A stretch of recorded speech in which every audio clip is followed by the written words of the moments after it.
على سيدنا محمد وعلى آله وصحبه أجمعين والحمدلillah rabbil alamin.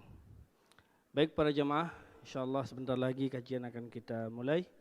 Mungkin yang masih jauh, mari kita rapatkan barisan kita agar Allah Subhanahu wa taala mencintai kita sebagaimana termaktub dalam surah As-Saff. Innallaha yuhibbul ladzina yuqatiluna fi sabilihi shaffan ka'annahum bunyanun marsus. InsyaAllah malam hari ini kita lanjutkan kajian kita, juga kita kaji agar kita dapat bersaing pemikiran kita dengan orang-orang barat. Jadi dulu Islam itu berjaya karena diasah juga pola pemikirannya sehingga ilmu pengetahuan itu berkembang dengan pesat tapi tetap dalam koridor Islam gitu. Baik para jemaah sekalian, insyaallah kajian kita sampai masuknya waktu Isya jam 19:23. Namun insyaallah kami berikan nanti narasumber sekitar 25 menit untuk pemaparan materi, kemudian kita lanjutkan dengan dialog. Untuk lebih berkah kita awali dengan mengucapkan basmalah. Bismillahirrahmanirrahim. Narasumber kita Dr. Haji Abdul Fattah MPhil. Bismillahirrahmanirrahim. Assalamualaikum warahmatullahi wabarakatuh. Alhamdulillah wassalatu wassalamu ala Rasulillah Muhammad ibn Abdillah wa ala alihi wa ashabihi wa man iktada hudah ila yaumil qiyamah. Qala Allah Ta'ala fi kitabihil karim. A'udzu billahi minasy syaithanir rajim. Awalam yaral ladzina kafaru annas samawati wal arda kanata ratqan fafataqnahuma waja'alna minal ma'i kulla syai'in hayyin afala yu'minun. Wa qala ta'ala aidan fi kitabihil karim was-samaa'a banaynaha bi'aidin wa inna lamusi'un. Wa qala Rasulullah sallallahu alaihi wasallam, tafakkaru fi khalqillah wa la tatafakkaru fi dzatillah fa innakum la taqdiruna alaihi qadrah. Shadaqallahul azim wa shadaqa rasulul karim wa nahnu ala dzalika insyaallah taala minasyahidin asyakirin, amma ba'd. Hadirin hadirat kaum muslimin muslimat jamaah salat maghrib rahimakumullah. Alhamdulillah, untuk kesekian kali kami mengajak diri kita, kami pribadi dan kita semua yang hadir di Masjid Raya Islamic Center Hubul Waton Provinsi Nusa Tenggara Barat ini untuk senantiasa mengheningkan cipta, untuk senantiasa bertafakur, bertazakur kepada Allah Subhanahu wa taala atas semua limpahan rahmat dan karunia yang telah diberikan kepada kita. Hingga pada malam Ahad tanggal 19 Oktober 2019 miladiyah, tepatnya satu hari sebelum pelantikan Presiden RI yang ke-8. Besok insya Allah akan dilantik. Kita semua maklum, ya insya Allah jika Allah mengizinkan maka Bapak Insinyur Haji Joko Widodo dan Bapak Kiai Haji Profesor Dr. Ma'ruf Amin akan menjadi pasangan Presiden dan Wakil Presiden Republik Indonesia periode 2019 hingga 2024. Setuju tidak setuju, suka tidak suka, ada yang sama pilihannya, ada yang beda, tapi tampaknya inilah ketetapan dari Allah Subhanahu wa taala. Dan malam ini bertepatan insyaallah dengan malam tanggal 21 Safar 1441 Hijriah. Dan berikutnya para jamaah rahimakumullah, salawat dan salam semoga tetap tercurahkan kepada junjungan alam Nabi besar Muhammad sallallahu alaihi wasallam. Allahumma shalli ala sayyidina wa maulana Muhammad.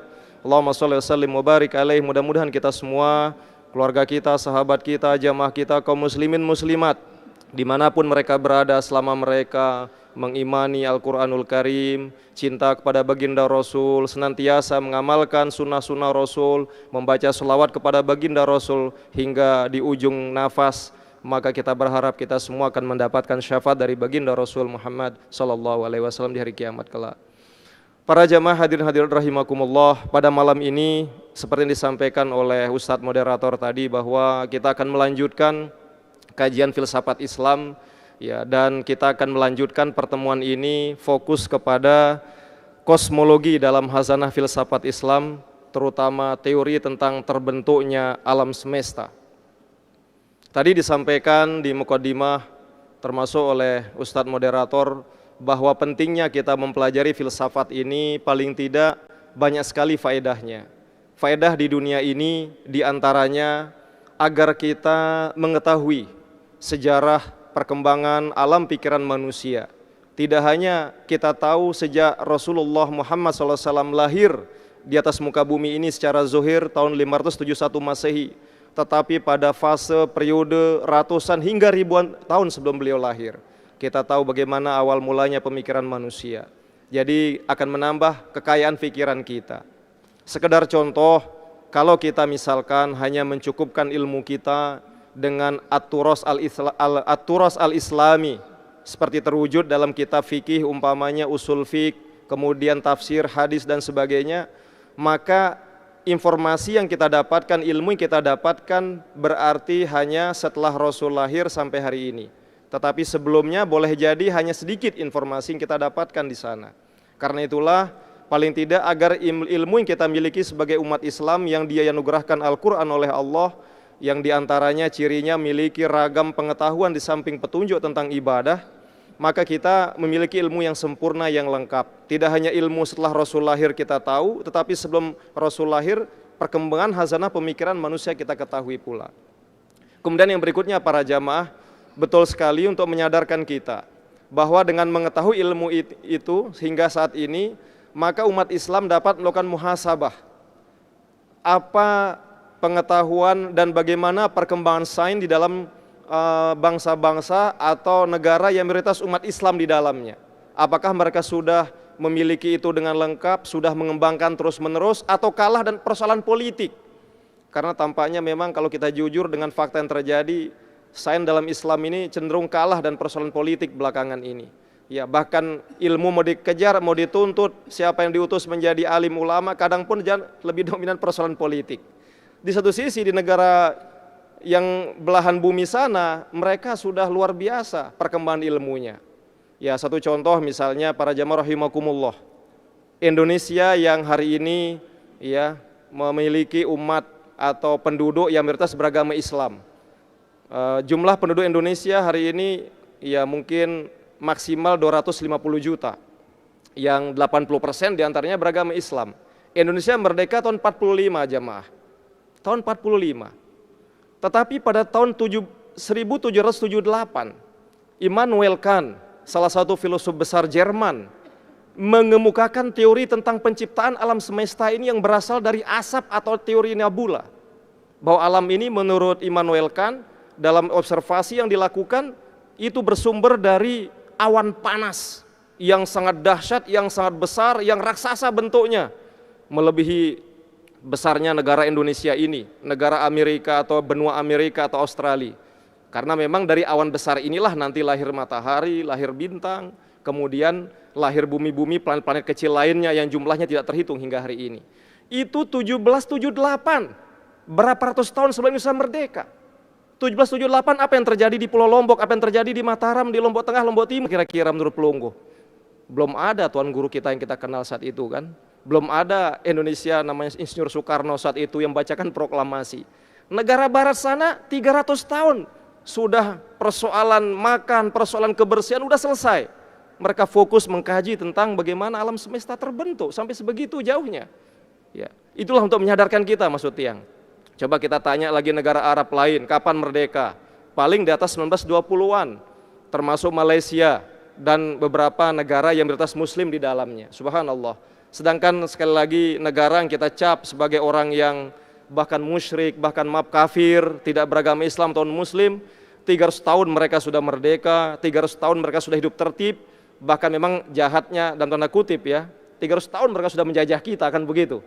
Ya, bahkan mereka karena memang persoalan sudah selesai, mereka meneliti alam semesta seperti teori dari Immanuel Kant kami sampaikan tadi. Para jamaah rahimakumullah, ini kepentingan duniawi. Tetapi kepentingan ukhrawi dan kepentingan agama, maka kita dalam Islam dengan belajar filsafat termasuk teori tentang kosmologi, ya, sejarah lahirnya alam semesta, maka itu akan menambah keimanan kita kepada Allah Subhanahu wa taala. Ya, dengan kita mengetahui itu kita akan sadar bahwa yang namanya manusia ini jangan pernah sombong. Jangan pernah sombong. Ternyata para sahabat orang yang mulia pun para jamaah pernah sombong juga dalam hidup. Tapi Allah tegur langsung. Ya, tegur langsung banyak kejadian termasuk setelah Fathu Makkah sekalipun terjadi beberapa peperangan. Dan karena kesombongan merasa rakyatnya banyak, tentaranya banyak, hampir-hampir kalah juga umat Islam. Tapi Allah ingatkan jangan sombong. Di tengah mereka sadar bahwa Allah di atas segala-galanya, Allah Akbar dalam lafaz azan, baru Allah kasih pertolongan. Begitu juga dan kita belajar ini biar kita tidak sombong, bahwa memang manusia ini tidak ada apa-apanya. Manusia tidak berhak sombong, manusia tidak boleh menganggap diri paling hebat, paling cerdas, paling pintar, apalagi meremehkan manusia yang lain. Nah inilah poin penting yang dapat kami sampaikan mengapa tujuan harus kita mempelajari ini semua termasuk kajian kosmologi. Para jemaah hadirin kaum muslimin muslimat rahimakumullah, sebagai pengingat ya atau refreshment apa istilahnya, pada 2 minggu sebelumnya, pada malam Ahad 2 minggu sebelumnya kami sampaikan bahwa ternyata ya pentingnya kita belajar kosmologi dalam tinjauan filsafat Islam juga untuk menjadi alternatif pemikiran bahwa sains dan teknologi satu sisi memiliki keterbatasan. Apa keterbatasannya? Dia diumpamakan 2 hal para jemaah, keterbatasan sains dan teknologi. Dia diumpamakan satu seperti lampu sorot atau lampu senter atau lampu mobil kita atau lampu motor kita atau lampu Cidomo. Cidomo punya lampu enggak ya? Nah bahkan lebih terbatas lagi, kecil lampunya Cidomo kan. Ya, jadi kalau kusirnya mau baca WA, kalau HP-nya belum dicas ya tambah ndak lihat, dia harus pakai kacamata kayak tiang Niki Ampura. Ya, lampu mobil yang sekarang pakai apa LED namanya. Ya, walaupun LED dia hanya menyorot hanya sebatas jarak pandang barangkali maksimal setengah kilo ke depan. Tapi di sekitarnya dia tidak tahu. Paling hanya diameternya antara 2 sampai 5 meter ke depan. Ya, seandainya dia tidak nyorot atau putar ban depan mobilnya atau motornya ke kanan, dia tidak tahu di sebelah ini ada koko jangkuk namanya. Ya, ada apa namanya koko-koko yang kalau tidak diwaspadai bisa mencelakakan. Artinya apa? Sains itu dia hanya fokus kepada aspek apa yang dikaji, yang dilihat, yang diteliti, hanya aspek kecil. Jadi nggak mampu dia teliti bagaimana sih awal mula alam ini, bagaimana mengukurnya. Karena kita sendiri aja baru lahir sekarang. Karena ternyata para jamaah rahimakumullah menurut Immanuel Kant dan ilmuwan lain, dia memprediksi alam ini sudah ada ya sejak terjadi dalam bentuk nebula atau kabut tebal tadi, menurut dia ini 13 miliar tahun yang lalu. 13 miliar tahun, bukan 13 ribu tahun, tidak, miliar tahun. Siapa yang pernah hidup selama itu kira-kira? Ya tentu tidak ada dari manusia ini. No, jangan makanya menganggap hebat. Umur kita aja sangat pendek kan begitu. Nah artinya seperti itu. Jadi sains hanya meneliti satu contoh misalnya, sains dalam bidang kedokteran para jamaah meneliti gigi. Jadi luas mulut manusia nyampe semeter nggak kira-kira ya? Enggak sampai, paling sejengkal tabe. Sebesar-besar batok kepala manusia, kalau bahasa Sasaknya danggil ya tabe ya. Sebesar-besarnya danggilnya kepala manusia, mungkin lebar giginya nggak lebih dari sejengkal. Ya, sains dan kedokteran meneliti apa unsur gigi. Ya, kenapa orang kalau umur 20 giginya bagus, tapi sebaliknya umur 80 kok udah habis giginya, dimakan oleh apa itu asap rokok, oleh kopi, oleh gula, oleh apalah penyakit dalam badannya. Jadi dia hanya meneliti aspek yang kecil. Tapi jangan menyepelekan para jamaah. Pernah tiang jua sakit gigi konsultasi ke dokter gigi. Ternyata setelah menjadi dokter ambil spesialis gigi lagi. Habis itu ambil lagi spesialis minimal 2 tahun. Subhanallah. Kadang-kadang kalau kita berpikir secara aneh ya, loh 2 tahun tambah 2 tahun sebelumnya pernah 4 tahun kuliah. Padahal luasnya hanya 1 jengkal ini. Apa sih yang dipelajari coba? Apa yang dipelajari kok kalau kita gigi tabe lihat di cermin, nah iya doang ruun. Ya paling gak putih waktu masih muda, udah tua udah bedang-bedang kan begitu, karatannya banyak. Tapi itu satu contoh bahwa ilmu manusia ini sangat terbatas, tetapi sekali lagi sains dia fokus pada aspek terkecil dan mendalam. Sedangkan di luar itu diangkat tangan. Nah, kehadiran filsafat ini memberikan alternatif bahwa ada gambaran-gambaran ya, ada dugaan-dugaan berdasarkan pemikiran rasional yang masuk akal, kemudian dicoba dibuktikan pelan-pelan dan butuh waktu ribuan tahun. Dan yang lebih penting dari itu ternyata kalau kita mau selesai ini para jamaah rahimakumullah, udah ada semua di Al-Quran. Makanya kita beruntung umat Islam ini. Nah, sebagai sedikit menggarisbawahi para jamaah rahimakumullah, pernah kami sampaikan untuk menggarisbawahi bahwa Profesor Dr. Abdul Wahab Khalaf, ya, beliau adalah guru besar di Kairo University, Universitas Kairo di Mesir sana, di Afrika Utara, Mesir ya, Afrika ya, tidak termasuk Asia. Jadi beliau meneliti di antara kandungan Al-Quran ini ya menjadi beberapa bagian ayat. Bahkan sekali lagi untuk mengingatkan, siapa tahu ada yang belum nyimak atau nyimak udah lupa. Ayat dalam kandungan ibadah mahdoh atau ayat berkaitan dengan persoalan ritual saja, sholat, puasa, zakat, haji, itu kata beliau nggak lebih 140 ayat dari 6.666 ayat menurut versi Imam Nawawi. Jadi 140 ayat. Lebih banyak ayat bicara tentang persoalan kemanusiaan, ya, ayat hutang piutang. Bahkan kalau tidak salah itu, ya, ayat terpanjang itu di Al-Baqarah itu, ya, ada salah satu ayat terpanjang. Itu bukan bicara tentang sholat, bukan puasa, zakat, tapi apa? Tentang hutang piutang. Jadi Anda kalau berhutang kepada yang lain, apalagi sekarang model berhutang banyak ya, bisa kredit, bisa apa lagi namanya ya, berbagai macam apa. Harus lengkapi syarat, tidak ada yang dirugikan. Ya, la doror wala dirar misalnya seperti itu. Itu 228 ayat. Lebih banyak, hampir 2 kali lipat dari ayat tentang ibadah mahdoh tadi. Nah, di atas ini lagi, itu hampir 850 ayat berbicara tentang ilmu pengetahuan. Termasuk persoalan alam semesta, termasuk ilmu biologi, ilmu antariksa. Makanya subhanallah para jamaah rahimakumullah, nama-nama ayat Al-Quran juga, nama-nama surah maksud kami, mohon maaf, yang 114 surah itu. Coba. Ini selalu berkaitan, hampir kebanyakan berkaitan dengan kaitannya dengan dunia manusia dan alam semesta ini. Ya. Surah pertama, nama surahnya apa? Al-Fatihah. Ya, surah Al-Fatihah kan? Ya, surah Al-Fatihah ini atau Sab'ul Masani, 7 diulang-ulang. Kalau ini persoalan terkait dengan isi Al-Qur'an dan ya pembuka Al-Qur'an. Tapi kalau kita tanya Al-Qur'an ini makhluk apa tidak, ribut manusia karena pernah terjadi sebelumnya, ya. Jadi jangan usah kita bahas di sini, bukan tempatnya, tapi itu. Yang kedua, nama surahnya apa? Al-Baqarah. Al-Baqarah artinya apa? Sapi betina. Sapi betina ini termasuk wilayah mana? Termasuk alam semesta atau alam manusia? Alam semesta. Jadi sapi ini alam semesta. Semut, an-namal, termasuk mana itu? Alam semesta. Jadi alam semesta jangan hanya lihat yang besar-besarnya doang. Ya, di luar manusia ya alam semesta namanya. Karena kalau di luar manusia dan alam semesta hanya Allah. Jadi harus alam semut ya alam semesta namanya, bagian dari alam. Jadi al-hayawanat wan nabatat, jadi ada pohon-pohonan juga, ya pohon kurma, pohon apa lagi itu, zaitun, tin dan sebagainya. Ada juga an-nahl atau lebah, surat an-nahl. Ya. Ada juga al-maidah artinya hidangan. Hidangan siapa ini? Dan termasuk alam apa bukan hidangan ini? Karena sekali lagi kalau kita bicara pertemuan sebelumnya para jamaah, memang tolong konsentrasi. Objek materi yang dikaji dalam filsafat hanya 3. Pertama terkait dengan Tuhan, yang kedua alam semesta, ketiga adalah manusia. Yang jelas maidah hidangan kan tidak mungkin kita katakan Tuhan, bohong kita kan, salah kita. Maka antara alam semesta dan manusia. Kalau hidangan kita dari ayam, ayam itu alam semesta apa bukan? Atau manusia alam? Nah kan begitu pertanyaannya. Jadi ternyata penamaan surah dalam Al-Quran itu pun sangat lekat terkait dengan masalah-masalah kosmologi tentang alam semesta, termasuk juga manusia. Surat terakhir apa namanya? An-Nas. Apa arti An-Nas? Manusia. Ya. Al-Falak sebelum An-Nas itu apa arti Al-Falak? Ya, ufuk. Alam ini juga. Nah baru Al-Ikhlas berkaitan dengan Allah Subhanahu wa Ta'ala. Nah 3 surat terakhir ini luar biasa. Satu mewakili Allah, kedua alam semesta di luar manusia, yang terakhir ada An-Nas, manusia. Nah kembali kepada teori tentang penciptaan alam semesta, para jamaah rahimakumullah, di dalam Khazanah Filsafat Islam terbagi menjadi 3 kelompok awalnya. Yang pertama ada kelompok namanya kelompok tradisionalis. Kelompok tradisionalis ya.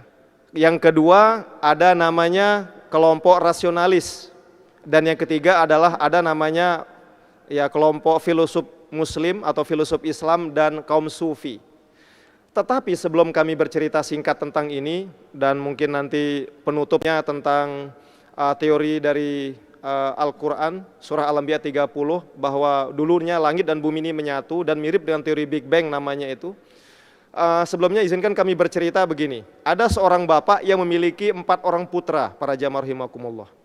Ya, si bapak ini memanggil keempat anaknya. Ya, anak-anak, saya ingin membuktikan bahwa kalian ini ya melaksanakan perintah bapak dan kalian ini menjadi orang yang ya taat kepada perintah Al-Quran, meneliti alam semesta ini dan menyaksikan apa yang terjadi. Saya akan mengutus kalian dalam waktu berbeda ke tempat yang sama. Sekali lagi, saya akan mengutus kalian ke tempat yang sama dalam waktu berbeda. Dan teori bapak ini sebutlah namanya, ampura sekedar jadi contoh saja, teori Ustadz Abdullah ini bisa kita terapkan sekarang. Ya misalnya pelungguh-pelungguh ini umpama ya setelah terlalu banyak uang di bank misalnya, udah lelah juga ya membantu fakir miskin, maka bisa gunakan juga untuk kepentingan ilmu, tadabur ilmi, rihlah ilmiah. Misalnya punya anak 4 umpama seperti Ustadz Abdullah ini, silahkan pelungguh bisa uji ini.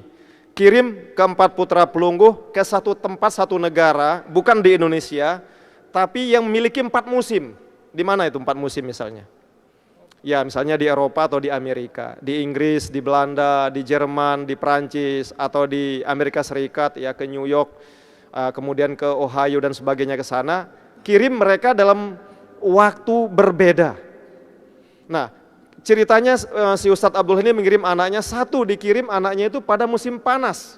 Ya, katakanlah misalnya ke New York, Amerika Serikat. Dikirim dia ke sana. Tinggal seminggu di sana, kemudian setiap hari dia mencatat apa yang terjadi, apa yang disaksikan dari alam sekitarnya. Pulang dia. Kemudian pada musim berikutnya dikirim anaknya yang lain. Ya, sebutlah ABCD. Ya, intinya para jamaah mempersingkat waktu, keempat anaknya sudah dikirim ya ke masa yang berbeda, ke tempat yang sama tapi pada musim yang berbeda.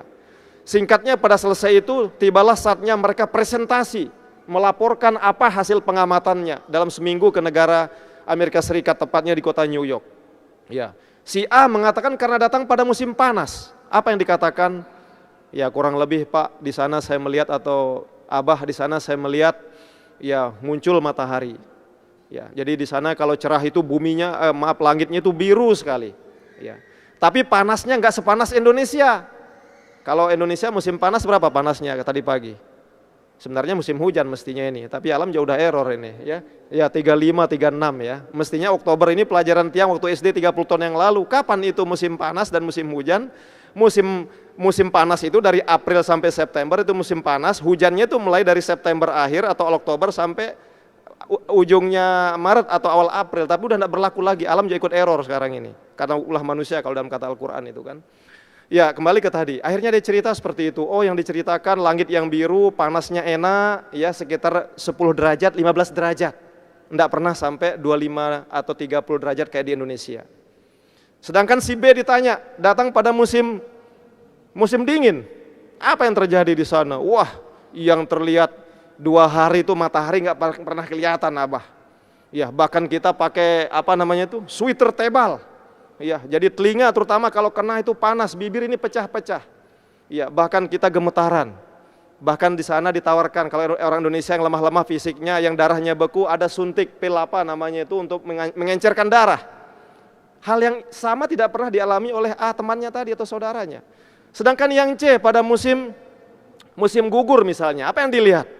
Ya, yang dilihat gelap juga, pohon-pohonan udah pada kering, ya pada berjatuhan, hanya tinggal batang-batang kayunya saja, enggak ada ini.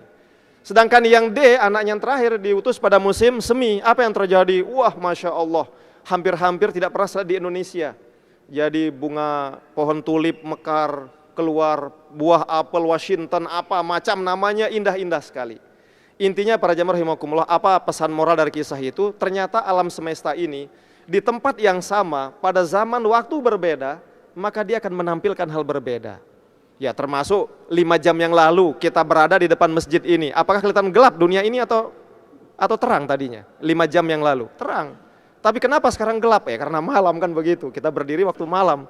Kalau besok pagi tentu kan beda, itu intinya. Nah para jamaah rahimakumullah, terkait kembali ke masalah teori penciptaan alam semesta menurut ulama tradisional, mohon maaf jangan tersinggung. Siapa disebut ulama tradisional? Ini kan ilmu yang kami sampaikan, pengetahuan. Mau marah mau tidak silahkan, ini udah terjadi 1000 tahun yang lalu. Tokohnya siapa? Ahlus Sunnah wal Jamaah. Siapa? Di antaranya Imam Asy'ari dan Imam Al-Ghazali. Apa teorinya? Bahwa alam semesta ini al-ijad minal adam. Allah menciptakan alam semesta ini dari ketiadaan, atau istilah Latinnya creatio ex nihilo. Jadi seperti orang main sulap itu, tadi umpama di tempat kami ini tidak ada kopi susu, bim salah bim, bismillahirrahmanirrahim, tuing, muncul kopi susu. Kurang lebih begitulah. Jadi artinya alam semesta ini juga dari nol ini tiba-tiba ting langsung datang. Ya, dengan teori di surat Yasin ya, innama amru idza arada syai'an ayyakula lahu kun fayakun. Jadi ketika dengan kunnya Allah langsung jadi. Ya, seperti itulah. Ini menurut teori tradisional. Jadi alam ini diciptakan dari ketiadaan. Al-ijad minal adam atau creatio ex nihilo namanya. Tetapi dibantah oleh Mu'tazilah atau disebut dengan kelompok rasionalis. Dia menyatakan bahwa alam ini al-ijad minasyai'.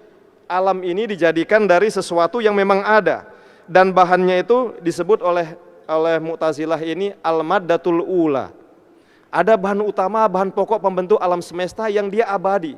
Sampai sebelum kiamat bahan ini akan terus ada. Nah, ditafsirkan diantaranya oleh Profesor Harun Nasution almarhum, para jamaah mantan rektor UIN Jakarta atau UIN Jakarta zaman itu. Al-maddatul ula ini tidak lain adalah 4 unsur alam yang ada hingga hari ini, yang ada juga dalam diri kita, yaitu unsur air, unsur api, unsur udara, dan unsur tanah. Kita akan hidup menjadi manusia, para jamaah, pasti membutuhkan keempat unsur ini. Kita perlu api. Untuk apa api itu, para jamaah? Ya, membuat kopi, memasak nasi, beras, ya, masak ambon, membuat kue serabi, kue lupis, itu butuh api. Nggak ada api, nggak mungkin kita tiup-tiup doang tiba-tiba berubah unsurnya itu. Ya, jadi butuh api, butuh air, kita minum air, makanan mengandung air. Bahkan teori biologi mengatakan badan kita mengandung berapa persen air, para jamaah? 80%, bahkan 90%. Ya, jadi semakin besar badan kita semakin banyak unsur airnya. Ya kan begitu kira-kira. Begitu juga tanah. Mana unsur tanah? Ya, hampir semua makanan kita makan gak ada dari langit. Semuanya pasti tumbuh di perutnya tanah ini. Kemudian ada udara. Udara ini yang kita hirup yang sangat gratis, subhanallah. Kita harus bersyukur, nggak pernah kita bayar. Kalau di rumah sakit, kalau kita sakit sesak nafas itu bayar. Per jam itu yang pernah dulu, berapa yang bilang dulu ya, 125.000 kalau nggak salah. Sehingga kalau kita pakai zat tabung itu minimal 40 juta kita bayar tabung sebulan. Ya, makanya kita gratis ini, gratis 40 juta minimal dari nafas saja, subhanallah. Nah, itu yang terjadi dari teori ini. Nah, para jamaah rahimakumullah. Habis waktu? Masih? Lagi 8 menit sampai isya. Nah, lagi 8 menit. Nah, yang ingin kami tampilkan berikutnya ini, sekali lagi sekarang tentang tadi kami sampaikan bahwa Immanuel Kant tahun 1778 mengatakan alam ini berasal dari nebula atau dari kabut besar raksasa. Ya. Dan dia akhirnya memperkirakan bahwa alam ini ya kurang lebih berusia 13,75 miliar tahun hingga saat ini. Nah, ternyata ada lagi teori yang dikemukakan atau yang kami sampaikan tadi, dan ini diakui hingga tahun 2014 lalu oleh PBB ya, dan itu dianggap paling absah tentang awal mula alam semesta, yang disebut dengan teori Big Bang. Big Bang atau dentuman besar. Dentuman besar ini teori yang dikemukakan awalnya oleh kosmolog Belgia di Eropa yang bernama Abbé Georges Lemaitre. Ya, Abbé Georges Lemaitre mengatakan alam semesta ini dulu berasal dari satu unsur yang sangat panas dan sangat padat. Tetapi karena satu dan lain hal dan terjadi proses yang aktif, terjadilah dentuman dan ledakan besar.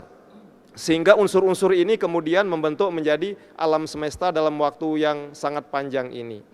Nah, para jamaah rahimakumullah, itu terjadi atau teori itu diungkap oleh Abbé Georges ini ya pada tahun 1927, sekali lagi sebelum Indonesia merdeka. Nah, 2 tahun sebelum Abbé ini, orang dari Belgia ini, ada teori yang diungkap oleh Edwin Hubble. Dia ini orang Amerika Serikat dan dia juga tidak beragama Islam. Dia mengatakan apa? Setelah diteliti alam ini, dia simpulkan bahwa alam ini ternyata semakin menjauh satu sama lain, atau disebut dengan expanding universe. Jadi alam ini seperti manusia, semakin membanyak, semakin menjauh dia, kayak beranak pinak. Ya, itu ditemukan tahun 1925 teori itu oleh Edwin Hubble. Nah, para jamaah rahimakumullah, tanpa kita ingin melihat mana yang lebih dulu, mana yang tidak, tapi tentunya kan Al-Quran lahir lebih dulu dari ilmuwan-ilmuwan Eropa dan Amerika ini. Kita coba simak, tadi dalam mukaddimah kami sampaikan tadi, izinkan kami baca sekilas ini, ayat Al-Quranul Karim dalam surah Al-Anbiya ayat 30. Ya. Awalam yaral ladzina kafaru annas samawati wal arda kanata ratqan fafataknahuma wa ja'alna minal ma'i kulla syai'in hayy afala yu'minun.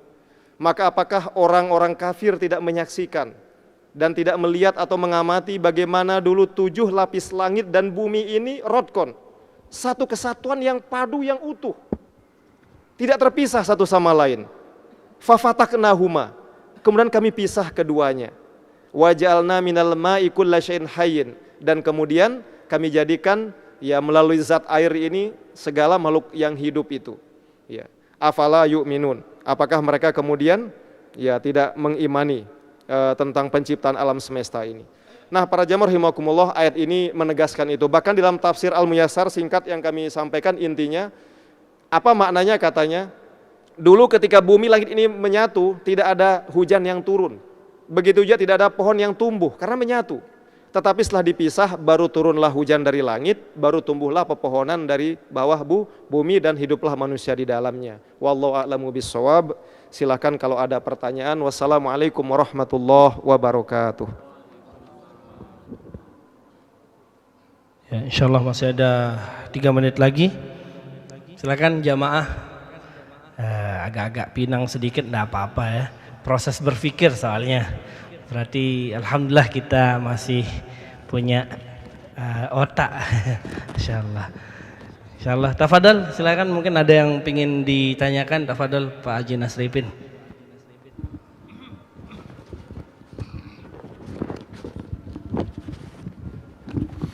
Terima kasih. Assalamualaikum warahmatullahi wabarakatuh. Menyimak uraian terkait bagaimana proses terciptanya alam semesta.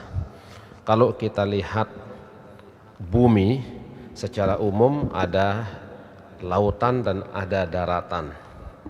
Laut 2/3 luas dari keseluruhan, sedangkan darat hanya 1/3. Nah, 1/3 inilah tempat hidup seluruh makhluk manusia, berikut hewan, kecuali ikan yang kemudian menempati 2/3 itu luar biasa. Jadi ikan ini pantas kalau kemudian sebagai cadangan makanan yang luar biasa bagi manusia, tidak akan pernah habis selama lingkungan itu tidak tercemari, walaupun dia tidak pernah diberi makan oleh siapapun, semua tersedia di alam.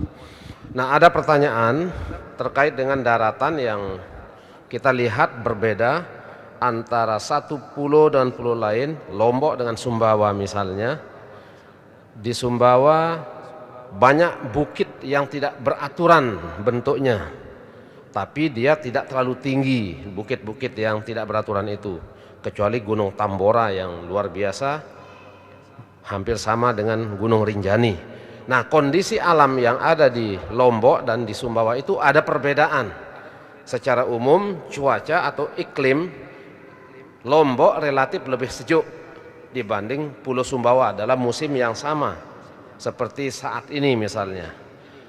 Nah, apakah terbentuknya daratan yang berbeda ini itu juga dipengaruhi oleh kejadian alam seperti teori yang tadi, atau kalau kita kembali kepada penciptaan sebagaimana yang kita yakini, ya bumi dihamparkan begitu lalu kita tempati. Mohon penjelasan. Terima kasih. Assalamualaikum warahmatullahi wabarakatuh. Baik, terima kasih. Waktu 1 menit. Intinya memang begini, kalau dalam Al-Quran ya, terutama surah Al-Anbiya ayat 30 tadi, intinya bahwa Allah menciptakan alam ini ternyata dengan proses ya, dan itu dibuktikan oleh teori Big Bang. Dan teori Big Bang, sekali lagi para jamaah, itu dianggap benar. Kenapa? Karena diteliti di alam semesta ini seperti bom. Ternyata alat pembuat atau bahan utama zat aktif sehingga bom itu bisa meledak, katanya ada apa istilahnya, unsur helium ya, helium dan nitrogen apa istilahnya, sehingga kalau itu diolah maka akan menghasilkan ledakan besar. Ternyata unsur itu sisa-sisa dari apa namanya nitrogen, kemudian zat-zat itu masih bertebaran di atas. Ya, untuk asal muasal itu anggaplah kita menerima apa adanya sudah jadi dari Allah Subhanahu wa taala. Hanya saja yang berbeda begini, yang tidak kalah penting. Ternyata ada pengaruh katanya. Pengaruh alam ini mempengaruhi cara berpikir dan watak dari masyarakatnya. Ketika orang tinggal di tempat yang sejuk, yang teduh, maka maaf cenderung perilakunya dia juga akan teduh, cenderung tenang, ya. Suaranya kecil karena dia tidak perlu memanggil keras-keras. Mohon maaf, tapi jangan tersinggung, ini teori dalam ilmu apa saya lupa. Sedangkan orang yang tinggal di padang pasir seperti di Arab zaman dulu, termasuk di pegunungan, itu jiwanya juga keras katanya. Jiwanya keras, kemudian ya kelebihannya tapi teguh pendirian. Dan dia kalau ajak perang itu tidak takut. Nyawa itu seolah ada nyawa ke-10 ke-9. Jadi itu yang paling penting ya, yang perlu kita sampaikan. Wallahu a'lam bishawab, mungkin nanti pada kesempatan berikutnya kita sampaikan. Intinya kita imani saja bahwa luar biasa Al-Quran ini telah menjelaskan ya berbagai itu semua, meskipun ada yang sifatnya umum, ada juga sedikit rinci. Tinggal kita mengkaji lebih lanjut agar ilmu ini terus berkembang. Wallahu a'lam bishawab. Terima kasih atas segala perhatian dan mohon maaf atas segala kekurangan. Wassalamualaikum warahmatullahi wabarakatuh. Waalaikumsalam warahmatullahi wabarakatuh. Demikian para jamaah, pelan-pelan semoga kita dapat mentelaah apa yang disampaikan oleh